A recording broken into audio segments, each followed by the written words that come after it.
നമസ്കാരം, ഏവർക്കും അക്ഷയ കേരളത്തിലേക്ക് സ്വാഗതം. കേരളത്തിലെ ക്ഷേമ പെൻഷൻ ഗുണഭോക്താക്കൾ ഏറെ പ്രതീക്ഷയോടെ കാത്തിരിക്കുന്ന ഒരു വിഷയത്തെക്കുറിച്ചാണ് ഈ വീഡിയോ. ഈ വർഷം ഓണത്തിന് 2 മാസത്തെ ക്ഷേമ പെൻഷൻ ഒരുമിച്ച് ലഭിക്കുമോ, അതുപോലെ ജൂലൈ പെൻഷൻ ലഭിക്കുമോ, എല്ലാ കാര്യവും വ്യക്തമായി നമ്മൾക്ക് നോക്കാം. ആദ്യം തന്നെ ഒരു കാര്യം ഓർക്കാം. കേരളത്തിൽ ഓണം എന്നതൊരു സാധാരണ ഉത്സവമല്ല. സംസ്ഥാനത്തിന്റെ ലക്ഷക്കണക്കിന് കുടുംബങ്ങൾക്ക് സാമ്പത്തികമായി ഏറ്റവും വലിയ സഹായം ലഭിക്കുന്ന സമയമാണ് ഓണക്കാലം. കാരണം റേഷൻ കിറ്റ്, ബോണസ്, വിവിധ ക്ഷേമ പദ്ധതികൾ, സാമൂഹ്യ സുരക്ഷാ പെൻഷൻ വിതരണം എന്നിവയെല്ലാം ഈ സമയത്ത് കൂടുതൽ വേഗത്തിലാക്കാൻ സർക്കാരുകൾ സാധാരണയായി ശ്രമിക്കാറുണ്ട്. പ്രത്യേകിച്ച് സാമൂഹ്യ സുരക്ഷാ ക്ഷേമ പെൻഷൻ വാങ്ങുന്ന മുതിർന്ന പൗരന്മാർ, വിധവകൾ, ഭിന്നശേഷിക്കാർ, അവിവാഹിതരായ 50 വയസ്സിന് മുകളിലുള്ള സ്ത്രീകൾ തുടങ്ങിയ നിരവധി വിഭാഗങ്ങൾ ഓണക്കാലത്ത് അധിക സാമ്പത്തിക സഹായം പ്രതീക്ഷിച്ചാണ് ഇരിക്കുന്നത്. കഴിഞ്ഞ വർഷങ്ങളിലേക്കൊന്ന് തിരിഞ്ഞു നോക്കിയാൽ ഓണം പ്രമാണിച്ച് കുടിശ്ശികയുള്ള 2 മാസത്തെ ക്ഷേമ പെൻഷൻ ഒരുമിച്ച് വിതരണം ചെയ്ത അനുഭവം പലർക്കും ഓർമ്മയുണ്ടാകും. സർക്കാരിന് സാമ്പത്തിക സാഹചര്യം അനുകൂലമായപ്പോൾ ഓണത്തിന് മുൻപ് ഗുണഭോക്താക്കൾക്ക് കൂടുതൽ തുക ലഭിക്കുന്ന രീതിയിലാണ് വിതരണം നടന്നത്.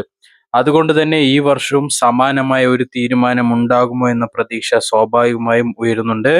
നിലവിൽ UDF സർക്കാർ അധികാരമേറ്റ ശേഷം ക്ഷേമ പെൻഷൻ വിതരണം കൃത്യമായി നടത്തുമെന്നും പെൻഷൻ തുക വർദ്ധിപ്പിക്കുന്ന കാര്യവും പരിഗണിക്കുമെന്നും പൊതുവായി അറിയിച്ചിട്ടുണ്ട്. അതിനാൽ ഓണക്കാലത്ത് ഗുണഭോക്താക്കൾക്ക് കൂടുതൽ സഹായം ലഭ്യമാക്കാൻ സർക്കാർ ശ്രമിക്കുമെന്ന പ്രതീക്ഷ ശക്തമാണ്. ഇപ്പോൾ പല ഗുണഭോക്താക്കളും ചോദിക്കുന്ന മറ്റൊരു സംശയമുണ്ട്. 2 മാസത്തെ പെൻഷൻ ലഭിച്ചാൽ എത്ര രൂപ കയ്യിൽ ലഭിക്കുമെന്നുള്ളതാണ്. ഇത് സർക്കാർ നിശ്ചയിക്കുന്ന പ്രതിമാസ പെൻഷൻ തുകയും അന്നത്തെ ഔദ്യോഗിക തീരുമാനവും അനുസരിച്ചായിരിക്കും. 2 മാസത്തെ ഗഡുക്കൾ ഒരുമിച്ച് അനുവദിച്ചാൽ സ്വാഭാവികമായി ഒറ്റത്തവണയായി കൂടുതൽ തുക അക്കൗണ്ടിലെത്തും. അതിൽ ഓണക്കാല ചിലവുകൾക്ക് അത് വലിയ ആശ്വാസമാകുമെന്നാണ് പലരും പ്രതീക്ഷിക്കുന്നത്. ഇനി വിതരണം എപ്പോൾ ആരംഭിക്കുമെന്ന കാര്യം നോക്കാം. ഈ വർഷം ഓണം ഓഗസ്റ്റ് അവസാന വാരത്തിലാണ് വരുന്നത്. അതിനാൽ സാധാരണയായി സർക്കാർ ഓണത്തിന് മുൻപായി എല്ലാ വിതരണ നടപടികളും പൂർത്തിയാക്കാൻ ശ്രമിക്കാറുണ്ട്. അതുകൊണ്ട് ഓഗസ്റ്റ് മാസത്തിന്റെ മധ്യഭാഗത്തിനു ശേഷമോ അവസാന 2 ആഴ്ചയിലോ പെൻഷൻ വിതരണം ആരംഭിക്കാനുള്ള സാധ്യതയെക്കുറിച്ചാണ് ഇപ്പോൾ കൂടുതൽ ചർച്ചകൾ നടക്കുന്നത്.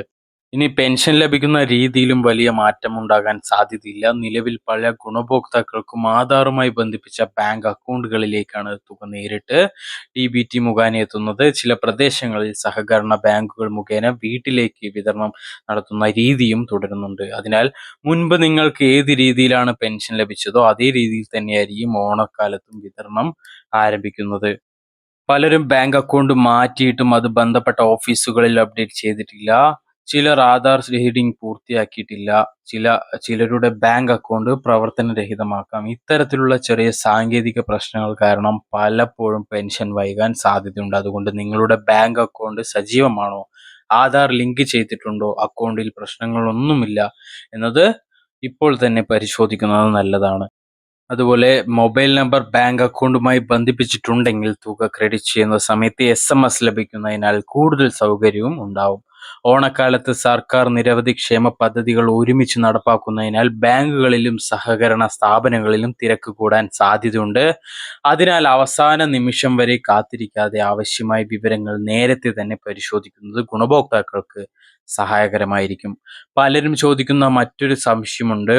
എല്ലാവർക്കും ഒരേ ദിവസം പെൻഷൻ ലഭിക്കുമോ എന്നുള്ളത്. ഇല്ല എന്നുള്ളതാണ്. സാധാരണയായി അങ്ങനെ സംഭവിക്കാറില്ല. വിവിധ ജില്ലകളിലായി ഘട്ടം ഘട്ടമായിട്ടായിരിക്കും വിതരണം നടക്കുന്നത്. ചിലരുടെ അക്കൗണ്ടിൽ ആദ്യ ദിവസങ്ങളിൽ തന്നെ തുക എത്താം. മറ്റു ചിലർക്ക് 1-2 ദിവസങ്ങൾക്ക് ശേഷമായിരിക്കും തുക ലഭിക്കുന്നത്. അതിനാൽ മറ്റൊരാൾക്ക് ലഭിച്ചെന്ന് കണ്ട ഉടനെ സ്വന്തം അക്കൗണ്ടിൽ എത്തിയില്ലെങ്കിൽ ആശങ്കപ്പെടേണ്ട സാഹചര്യമില്ല. കൂടാതെ ബാങ്കുകൾക്കിടയിലും വിതരണ സമയത്തിൽ ചെറിയ വ്യത്യാസങ്ങൾ ഉണ്ടാവാം. ഓണക്കാലത്ത് കൂടുതൽ ഗുണഭോക്താക്കൾക്ക് ഒരുമിച്ച് തുക കൈമാറേണ്ടതിനാൽ സാങ്കേതികമായി ചില വൈകല്യങ്ങൾ ഉണ്ടാകാറുണ്ട്. ഇതെല്ലാം സാധാരണ കാര്യം തന്നെയാണ്. അതിനാൽ ക്ഷമയോടെ ഔദ്യോഗിക അറിയിപ്പ് പിന്തുടരുകയും ചെയ്യുക. ജൂലൈ മാസത്തെ ക്ഷേമ പെൻഷൻ എല്ലാ മാസത്തെ വിതരണം പോലെ തന്നെ 20-ാം തീയതിക്ക് ശേഷം ഒരുപക്ഷെ വിതരണം ആരംഭിക്കുന്നതാണ്. ഇതുവരെ ഔദ്യോഗികമായ ഓഗസ്റ്റ് മാസത്തിൽ ഓണത്തിന് 4000 രൂപ തുക ലഭിക്കുമെന്ന് ഔദ്യോഗിക അറിയിപ്പ് വന്നിട്ടില്ല. പക്ഷെ പിണറായി സർക്കാരിന്റെ കാലത്ത് ഇങ്ങനെ സംഭവിച്ചിരുന്നു. പക്ഷെ അത് കുടിശ്ശികയെല്ലാം ചേർത്തിട്ടായിരുന്നു വന്നിട്ടുണ്ടായിരുന്നത്. ഈ മാസത്തെ കാര്യം നമ്മൾക്ക് ഔദ്യോഗികമായ അറിയിപ്പുകൾ വന്നാൽ മാത്രമേ അറിയാൻ സാധിക്കുകയുള്ളൂ. അതുകൊണ്ട് ഔദ്യോഗിക അറിയിപ്പുകളും ശ്രദ്ധിക്കുക. നമ്മളുടെ വീഡിയോ തുടർന്ന് കാണാൻ ശ്രമിക്കുക. ബെല്ലൈക്കൺ ഇനേബിൾ ചെയ്യുക. വീഡിയോ ആദ്യമായി കാണുന്നവരാണെങ്കിൽ സബ്സ്ക്രൈബ് ചെയ്യുക. ഹൈപ്പ് ചെയ്യാനും ലൈക്ക് ചെയ്യാനും മറ്റുള്ളവർക്ക് ഈ സന്ദേശം ഷെയർ ചെയ്യാനും മറക്കരുത്. വീണ്ടും ഒരു വീഡിയോയിൽ കാണാം. നന്ദി, നമസ്കാരം.